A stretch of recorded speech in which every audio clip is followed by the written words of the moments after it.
नमस्कार। हिंदी की online class में आप सभी का स्वागत है।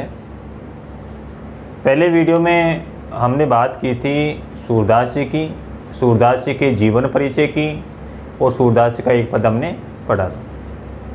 आज इस वीडियो में हम सूरदास जी के जो बाकी बचे हुए पद हैं उनके ऊपर चर्चा करेंगे और थोड़ी तकनीकी खराबी होने की वजह से 2 दिन वीडियो है वो डाल नहीं पाए हैं। तो अब हमारे जो वीडियो हैं वो कंटिन्यू रहेंगे, क्रम से पाठों के अनुसार चलते रहेंगे। तो आज हमारे सूरदास जी का दूसरा पद है, ये है भ्रमर गीत से लिया गया पद है। और भ्रमर गीत सार है वो था कि एक श्री कृष्ण का एक मित्र था जिसका नाम था उद्धव था। वो निराकार निर्गुण का उपासक था और वह ब्रज के अंदर गोपियों को समझाने के लिए आता है। गोपियाँ जो श्री कृष्ण से अत्यधिक प्रेम करती थी और श्री कृष्ण के वियोग में अत्यधिक व्यथित रहती थी। तो उद्धव ब्रज में आता है गोपियों को समझाने के लिए कि आप सगुण श्री कृष्ण की भक्ति को छोड़ दो और निराकार की भक्ति करने लग जाओ। उस समय गोपियाँ व्यंग्य रूप में उद्धव से जो कहती हैं उसी को कहा गया है भ्रमर गीत सार। यानी उद्धव और गोपियों के मध्य जो संवाद था, जो बातचीत थी, उसी बातचीत को एक नाम दिया गया था भ्रमर गीत सार। तो ये भ्रमर गीत के कुछ पद हैं। दूसरा पद अपन पढ़ेंगे। इसमें क्या कह रहे हैं देखो, गोपियाँ कह रही उद्धव से, लक्ष्य करके उद्धव को कह रही हैं मधुकर श्याम हमारे चोर। मधुकर यहाँ पर किसके लिए आया है? उद्धव के लिए आया है। तो गोपियाँ क्या कह रही हैं उद्धव से कि उद्धव श्री कृष्ण है वो सबसे बड़े चोर हैं। मधुकर श्याम हमारे चोर, श्याम का मतलब कृष्ण, के उद्धव श्री कृष्ण हैं वो सबसे बड़े चोर हैं। अब चोर कौन होता है? जो किसी का सामान चुरा करके ले जाता है, कुछ ना कुछ चुरा करके ले जाता है, वो क्या कहलाता है? चोर। तो गोपियाँ भी श्री कृष्ण को क्या सिद्ध कर रही हैं? चोर सिद्ध कर रही हैं। तो गोपियाँ श्री कृष्ण को चोर क्यों सिद्ध कर रही हैं? देखो प्रश्न कहीं से भी बन सकता है। जो आपका पद है उस पद के बीच में से भी क्वेश्चन बना सकता है एग्जामिनर। अब क्वेश्चन बन गया कि गोपियाँ श्री कृष्ण को चोर क्यों सिद्ध कर रही हैं, या गोपियाँ श्री कृष्ण को चोर क्यों बता रही हैं? तो वो कारण बता रही हैं कि ये उद्धव श्री कृष्ण है वो सबसे बड़े चोर हैं। क्यों हैं? मन हरि का मतलब हरण करना, हरि लियो तनक थोड़ी सी, चितमन का मतलब नजर या दृष्टि, चप्पल यानी चंचल, नैन यानी आँखें, कोर का मतलब किनारा। क्या कह रही हैं कि उद्धव श्री कृष्ण ने अपनी चंचल नेत्रों की कोर से थोड़ी सी देर हमारी तरफ देखा और हमारी तरफ देख करके हमारे मन का क्या कर लिया? उन्होंने हरण कर लिया। यानी गोपियाँ श्री कृष्ण को क्या बता रही हैं? चोर बता रही हैं। अब चोर क्यों बता रही हैं?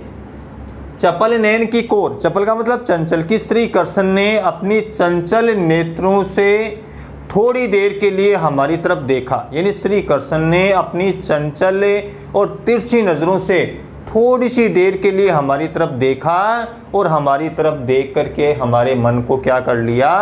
हरण कर लिया, हमारे मन को चुरा लिया। पकड़े होते यानी पकड़े हुए, हृदय उर यानी हृदय, प्रीति यानी स्नेह, कि जिस मन को हमने स्नेह और प्रेम के वशीभूत होकर के अपने मन में दृढ़ता से हम पकड़े हुए थे, कि जिस मन को प्रेम और स्नेह के जोर से, प्रेम और स्नेह के बल पर हम पकड़े हुए थे, उस मन को क्या किया? दे गए हसीनी अकोर। अकोर का मतलब होता है रिश्वत। जिस मन को प्रेम और स्नेह के वशीभूत होकर के हमने अपने मन में दृढ़ता के साथ, मजबूती के साथ पकड़ रखा था, गए छड़ाई तोरी सब बंधन तोड़ी, तोड़ करके वह मन था वह सारे बंधनों को तोड़ गया और हमसे छुड़ा करके और कहाँ चला गया? श्री कृष्ण के साथ चला गया। दे गए हसीनी अकोर, श्री कृष्ण हमारे मन को चुरा करके अपने साथ ले गए और जाते समय हमें क्या दे गए? हंसी रूपी रिश्वत दे करके चले गए। यानी हमारे मन को चुरा लिया और हमारे मन को चुरा करके जाते समय वो हमारी तरफ देख करके और मंद मंद मुस्कुरा करके चले गए हैं। नहीं, हमें कौन सी रिश्वत दे करके गए हैं? हंसी रूपी रिश्वत दे करके गए हैं। आगे कह रही हैं, चौकी परी यानी चौंक पड़ी, जागत जागते हुए, निशी यानी रात बीती, कि हमारा सब कुछ छिन गया। हमारा जो मन था हमारे पास, वह हमारा मन भी हमारे पास नहीं रहा, वह मन भी श्री कृष्ण अपने साथ लेकर के चला गया। तो हमारा सब कुछ छिन जाने पर हम चौंक पड़ी, और चौंकने के बाद रात को हम अचानक उठ गई, चौंक करके उठ गई, और उठने के बाद पूरी रात हमारी जागते हुए ही बीत गई। चौंकी परी जागत निशी बीती, पूरी रात बीत चुकी, हमें पूरी रात ही बेचैनी के कारण नींद नहीं आई। दूत मिलियो एक भोर, और प्रातःकाल देखा, सुबह के समय देखा तो हमें उद्धव के रूप में क्या मिला, एक दूत मिला। दूत मिलियो एक भोर, भोर का मतलब सुबह, और प्रातःकाल के समय हमें उद्धव के रूप में क्या मिला, एक दूत मिला।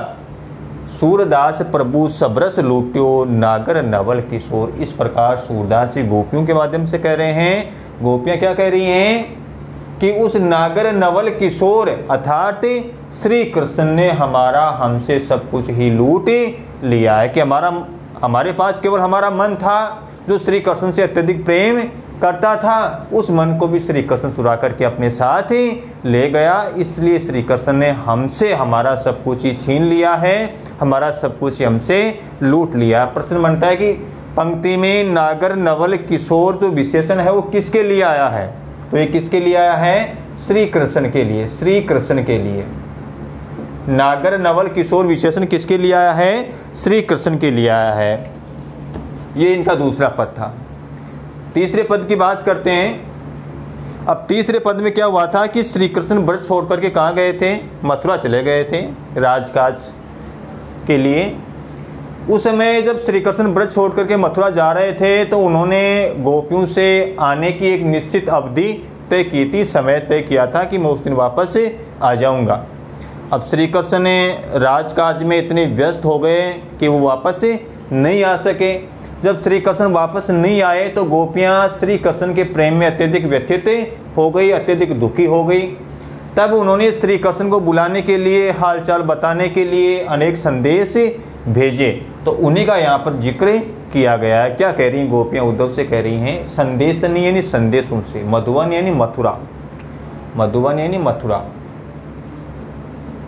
कूप यानी कुएं, संदेशनी मधुवन कूप भरे। गोपियाँ क्या कह रही हैं कि उद्धव, हमने श्री कृष्ण को बुलाने के लिए इतने अधिक संदेश भेजे हैं, इतने अधिक पत्र लिखे हैं, इतना अधिक हमने पत्राचार किया है कि उन पत्रों से मथुरा के सारे कुएं भरे जा सकते हैं। यानी अतिशोक्ति अलंकार है जहाँ पर बात को अत्यधिक बढ़ा चढ़ा करके कहा जाता है। तो संदेशनी मधुवन कूप भरे कि उद्धव, हमने श्री कृष्ण को बुलाने के लिए इतने अधिक संदेश भेजे हैं, इतने अधिक पत्र लिखे हैं कि उन संदेश और पत्रों से मथुरा के सारे कुएं क्या किए जा सकते हैं, भरे जा सकते हैं। आगे कह रही हैं, अपने तो पटवत नहीं मोहन। पटवत का मतलब भेजना, भेजना, पटवत का मतलब क्या होता है, भेजना। अपने तो पटवत नहीं मोहन, मोहन यानी श्री कृष्ण, कृष्ण, श्री कृष्ण, कि श्री कृष्ण ने स्वयं ने तो आज तक हमें कोई पत्र नहीं भेजा। अपने तो पटवत नहीं मोहन, श्री कृष्ण ने तो हमें आज तक कोई पत्र नहीं लिखा, इन मन से तो हमें कोई पत्र नहीं लिखा। हमरे फिरी ने फेरे, और हमने जो पत्र उनको लिखे थे उनका आज तक हमें कोई जवाब नहीं दिया। इन दोनों काम नहीं किए। यानी एक तो स्वयं ने हमें मन से कोई पत्र भी नहीं लिखा, और जो पत्र हमने उनको भेजे थे, जो संदेश हमने उनको भेजे थे, उनका भी उन्होंने कोई जवाब नहीं दिया, कोई प्रत्युत्तर नहीं दिया। जीते पथिक पठे, पठे का मतलब भेजना, भेजना। जीते यानी जितने, पथिक यानी राहगीर, पठे का मतलब भेजना, मधुवन यानी मथुरा को। कि जब संदेशों का कोई जवाब नहीं आया, पत्रों का कोई जवाब नहीं आया, तो हमने जो राहगीर थे, मथुरा जाने वाले जो राहगीर थे, उनके हाथ भी हमने क्या भेजे, संदेश भेजे। तो जितने पथिक पठे मधुवन को, कि हमने श्री कृष्ण के हालचाल जानने के लिए अनेक राहगीरों के साथ भी क्या भेजे, संदेश भेजे। बहुरी ने सोंद, सोंद का मतलब खोज खबर, खोज खबर। बहुरी ने सोंद करे, लेकिन उनका आज तक उनकी कोई खोज खबर नहीं है। जिते पथिक पटे मधुवन को, कि हमने जितने भी राहगीरों के साथ संदेश भेजे हैं मथुरा में, उन राहगीरों की कोई खोज खबर ही नहीं है, यानी वापस आकर के उन्होंने हमें कोई जवाब नहीं दिया। केवे श्याम सिखाई प्रमोदे, अब गोपियां क्या कह रही हैं, मन से सोच रही हैं, केवे श्याम सिखाई प्रमोदे, प्रमोदे का मतलब लोभ लालच, लोभ लालच। क्या कह रही हैं, केवे श्याम सिखाई प्रमोदे, कि या तो ये हो सकता है कि श्री कृष्ण ने उन राहगीरों को लोभ लालच दे दिया होगा, और लोभ लालच दे करके उन्होंने उनको अपने पक्ष में कर लिया होगा। केवे श्याम सिखाई प्रमोदे, कि या तो ये हो सकता है कि जितने भी राहगीर भेजे हैं उन राहगीरों को श्री कृष्ण ने लोभ लालच दे करके अपने पक्ष में कर लिया होगा। के कहूँ बीच मरे, या कहीं रास्ते के अंदर ही वो क्या हो गए होंगे, मर गए होंगे। यानी मन से वो विचार कर रही हैं, अनुमान लगा रही हैं कि या तो ये हो सकता है कि जितने भी राहगीर हमने भेजे हैं उन सभी राहगीरों को श्री कृष्ण ने बेला फुसला करके या लोभ लालच दे करके अपने पक्ष में कर लिया। के कहूँ बीच मरे, या फिर वो राहगीर कहीं बीच रास्ते के अंदर क्या हो कर गए होंगे, मर गए होंगे। आगे क्या कह रही हैं, कागद गरे मेघ, गोपियाँ कह रही कि या ये भी हो सकता है कागद गरे मेघ, कि अत्यधिक बरसात हुई है और अत्यधिक बरसात होने के कारण मथुरा के सारे कागज़ क्या कर गए होंगे, गल गए होंगे। तो जब सारे कागज़ ही गल गए तो संदेश किस पर लिखें। मसी खूटी, मसी का मतलब स्याही, या फिर मथुरा की सारी स्याही क्या हो गई होगी, समाप्त हो गई होगी। सर यानी सरकंडा, सरकंडा जानते हो ना, इसको आम बोलचाल की भाषा में कहते हैं कूचा। यानी प्राचीन समय में क्या होता था कि जो कलम होती थी वो किसकी बनी हुई होती थी, सरकंडे की बनी हुई होती थी। कलम से लिखा करते, स्याही में डुबो करके फिर लिखा जाता था। दव यानी दावाग्नि, दावाग्नि कहते हैं जंगल में लगने वाली आग को क्या कहते हैं, दावाग्नि। सारे दवे लागी जरे, या फिर ये हो सकता है कि जो सरकंडे का जो जंगल था उस सरकंडे के जंगल में क्या लग गई, आग लग गई, जिसके कारण सारा सरकंडे का जंगल ही जल करके क्या हो गया, राख हो गया। इसलिए कलम नहीं मिली होगी, इसलिए वो किस प्रकार लिखते हैं। या फिर सेवक सूर लिखन को अंधो, या फिर ये हो सकता है कि जो श्री कृष्ण का जो सेवक था, जो लिखने वाला था, वो क्या हो गया है, अंधा हो गया। पलक कपाट अरे, और उसकी पलक रूपी किवाड़ हमेशा हमेशा के लिए क्या हो गई होंगी, बंदे हो गई होंगी, इसलिए शायद उन्होंने पत्र नहीं लिखा। ये दोनों पद हैं, मेरे हिसाब से शायद आपको समझ में आ गए होंगे। अगर फिर भी समझ में नहीं आता है तो आप कमेंट कर दीजिए। आगे जो वीडियो आएगा सबसे पहले आपके कमेंट को देख करके कि जो भी समस्या होगी उसका समाधान पहले किया जाएगा। अब इसका अंतिम पद हम देखेंगे सूरदास जी का।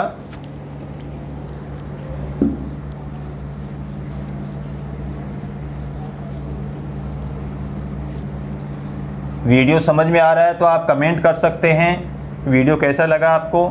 जहाँ भी आपको समस्या आ रही है आप कमेंट कर सकते हैं, या जो मेरे पर्सनल नंबर हैं उन पे आप बातचीत कर सकते हैं ताकि आपकी समस्या का समाधान हो सके। आपका जो सिलेबस है वो क्रमबद्ध तौर पर होगा। अभी सूरदास जी का आज अपना चैप्टर है वो कंप्लीट हो जाएगा, इसका लास्ट पद है। उसके बाद में हर पार्टों के जो महत्वपूर्ण क्वेश्चन हैं उनके भी वीडियो बनाएंगे और वो महत्वपूर्ण क्वेश्चन भी आप तक पहुंचाए जाएंगे कि इस पार्ट में से कौन से महत्वपूर्ण क्वेश्चन बनते हैं। तो थोड़ा आप मन से पढ़िए। चौथा पद है,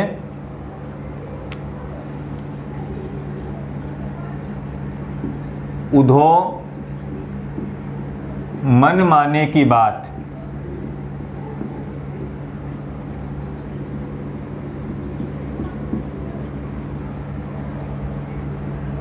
दाग छुआरा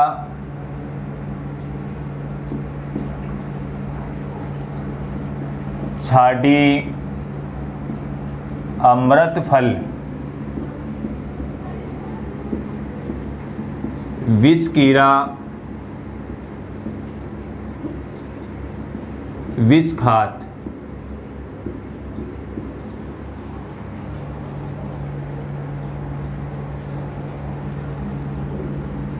जूं चकोर को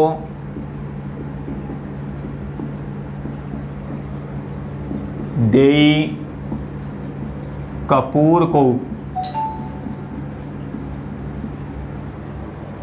जूं चकोर को देई कपूर कोई, तजी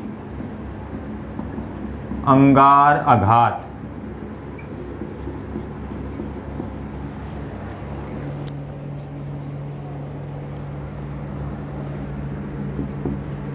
मधुपे करी घर फोरी काठ में, बधते कमल के पात।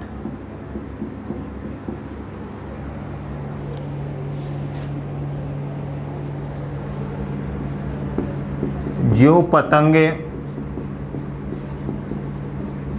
हित जानी आपनु,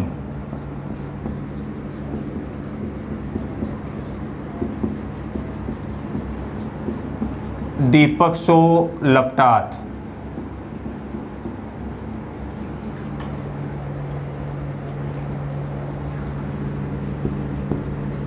सूरदास जाको मने जैसो, सोई ताही सुहात। देखो अंतिम पद है, बहुत ही अच्छा पद है।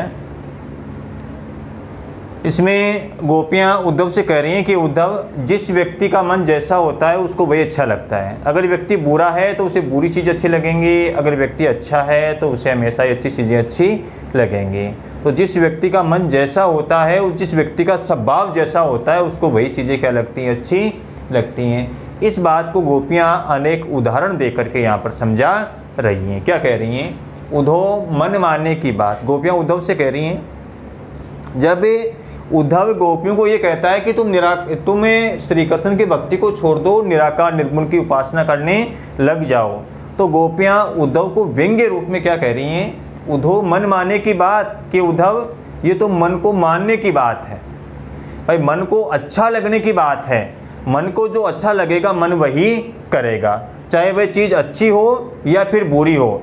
मन को अगर कोई चीज़ बुरी अच्छी लगती है तो मन वही करेगा, अगर मन को कोई अच्छी चीज़ अच्छी लगती है तो वह वही करेगा। तो ये उद्धव, ये तो मन को मानने की बात है। मन को जो अच्छा लगता है मन वही करता है। कैसे करता है? ये उदाहरण दे रही है। दाक छुआरा छाड़ी के अमृत फल, विष कीड़ा विष खात। के उद्धव, जिस प्रकार से एक विष कीड़ा होता है, यानी विष को खाने वाला जो कीड़ा होता है, जहरीला जो कीड़ा होता है, उस जहरीले कीड़े को हमेशा ही विष की चीज़ें क्या लगती हैं? अच्छी लगती हैं। दाक छुआरा, दाक छुआरा का मतलब काजू किशमिश। काजू किशमिश किसके समान होते हैं? अमृत के समान होते हैं। तो गोपियाँ क्या कह रही हैं कि उद्धव, जिस प्रकार से एक विष को खाने वाला जो कीड़ा होता है, विष कीड़ा होता है, उस विष कीड़े को अगर काजू किशमिश आदि अमृत के समान फल देंगे तो उन अमृत के समान फलों को वह क्या कर देगा? छाड़ी यानी छोड़ देगा। छाड़ी का मतलब है छोड़ देगा। विष कीड़ा विष खात, उस विष का जो कीड़ा होता है उसको क्या अच्छा लगता है? विष अच्छा लगता है, इसलिए वह किसको ग्रहण करता है? विष को ही ग्रहण करता है। क्या कह रही हैं? दाक छुआरा छाड़ी के अमृत फल, विष कीड़ा विष खात। के उद्धव, जिस प्रकार से विष को खाने वाला जो कीड़ा होता है, जहरीला जो कीड़ा होता है, उस जहरीले कीड़े को अगर काजू किशमिश आदि अमृत के समान फल देंगे तो वह उन अमृत के समान फलों को त्याग देगा, छोड़ देगा। वह उनको नहीं खाएगा, बल्कि किसको ग्रहण करेगा? विष को ही ग्रहण करेगा। तो उस विष कीड़े को क्या अच्छा लगता है? विष अच्छा लगता है। जूं चकोर को देई कपूर को, तजी, तजी यानी त्यागना। तजी का मतलब क्या होता है? त्यागना। अंगार का मतलब अंगारे। आग के क्या होते हैं? अंगारे। क्या कह रही है आगे? कि उद्धव, जिस प्रकार से चकोर जो पक्षी होता है, चकोर पक्षी को अगर कोई सुगंधित कपूर ले जाके दे देगा तो वह उस कपूर को ग्रहण नहीं करेगा, उस कपूर को क्या कर देगा, तजी का मतलब त्याग देगा। कि उद्धव जिस प्रकार से चकोर जो पक्षी होता है, उस चकोर पक्षी को अगर कोई सुगंधित कपूर ले जाके देगा तो उस कपूर को वह त्याग देगा, उसको वह छोड़ देगा, क्योंकि वह कपूर उस चकोर पक्षी को अच्छा नहीं लगता है।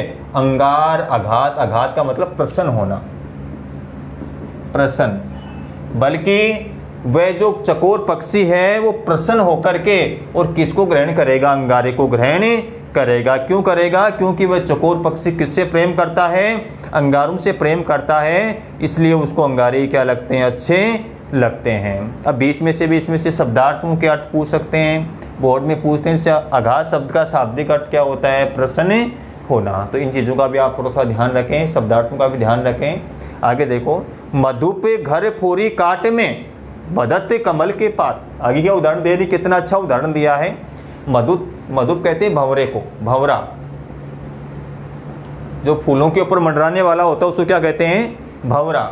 मधु पे घरे फोरी काट, काट का मतलब होता है लकड़ी। के उद्धव जिस प्रकार से एक भंवरा होता है, वह भंवरा एक पेड़ के तने को काट करके उसके अंदर क्या बना लेता है, अपना घर बना लेता है। यह एक भंवरा होता है, वो कठोर लकड़ी को भी काट देता है और उस कठोर लकड़ी को काट करके उसके अंदर क्या बना लेता है, अपना घर बना लेता है। बदत कमल के पात, बदत का मतलब बंधना, लेकिन वही भंवरा है वो शाम के समय जब कमल के अंदर या कमल की पंखुड़ी में बंद हो जाता है तो वह पूरी रात उस कमल के अंदर ही बैठा रहता है। वह उन कमल की कोमल जो पंखुड़ियां हैं उनको भी वह काट नहीं सकता। क्यों नहीं काट सकता, क्योंकि वह भंवरा होता है, वो किससे प्रेम करता है, कमल से प्रेम करता है, और कमल से प्रेम करने के कारण ही वह कमल की कोमल जो पंखुड़ियां हैं उनको भी नहीं काट सकता। और दूसरी तरफ वही भंवरा है जो कठोर लकड़ी को भी काट करके उसके अंदर अपना घर बना लेता है। आगे उदाहरण दे रही है, जो पतंग हित जानी आपनो दीपक सो लपटा। हे उद्धव, जिस प्रकार से पतंगा होता है, जो दीपक की लोक के ऊपर मंडराने वाले जो कीट पतंग होते हैं, तो वो जो पतंगा होता है वह पतंगा किससे प्रेम करता है, दीपक की लौ से प्रेम करता है। और उसे पता है कि इस दीपक की लौ के अंदर मैं जल करके नष्ट हो जाऊंगा, लेकिन वह उस दीपक की लौ से प्रेम करने के कारण, उस दीपक से प्रेम करने के कारण वह उस दीपक की लौ के चारों तरफ मंडराता हुआ उसके ऊपर जल करके अपने प्राण न्योछावर कर देता है। सूरदास जाको मन जैसो सोई, यानी उसे, ताई यानी वही, सुहाग का मतलब अच्छा लगना। इस प्रकार सूरदास जी गोपियों के माध्यम से कह रहे हैं, गोपियां कह रही हैं कि उद्धव जिस व्यक्ति का मन जैसा होता है उस व्यक्ति को वही चीज़ें क्या लगती हैं, अच्छी लगती हैं। अगर किसी व्यक्ति को बुरी चीज़ अच्छी कोई व्यक्ति है बुरा व्यक्ति, उसको बुरी चीज़ अच्छी लगती है, अच्छा व्यक्ति उसको अच्छी चीज़ अच्छी लगती है। कहने का मतलब जिस व्यक्ति का मन जैसा होता है, अगर मन अच्छा होगा तो अच्छी चीज़ें अच्छी लगेंगी, मन बुरा है तो बुरी चीज़ें अच्छी लगेंगी। इसलिए सूरदास जाको मन जैसो सोई ताई स्वाद। हे उद्धव, जिस व्यक्ति का मन जैसा होता है उसको वही चीज़ें क्या लगती हैं, अच्छी लगती हैं। इस प्रकार ये सूरदास जी का आपका पूरा चैप्टर हो चुका है। अब आपकी कोई समस्या है तो आप मुझे कमेंट के माध्यम से, कॉल के माध्यम से आप बता सकते हैं। इसके बाद में आपका जो सूरदास जी के महत्वपूर्ण क्वेश्चन हैं उनका भी एक छोटा सा वीडियो बना करके मैं डाल दूंगा। आप उन क्वेश्चन को भी आपको करना है। इसके साथ साथ सूरदास जी के जो 4 पद हैं, चारों पदों की आपको स्वप्रसंग व्याख्या भी आपको करनी है। धन्यवाद। जय हिंद।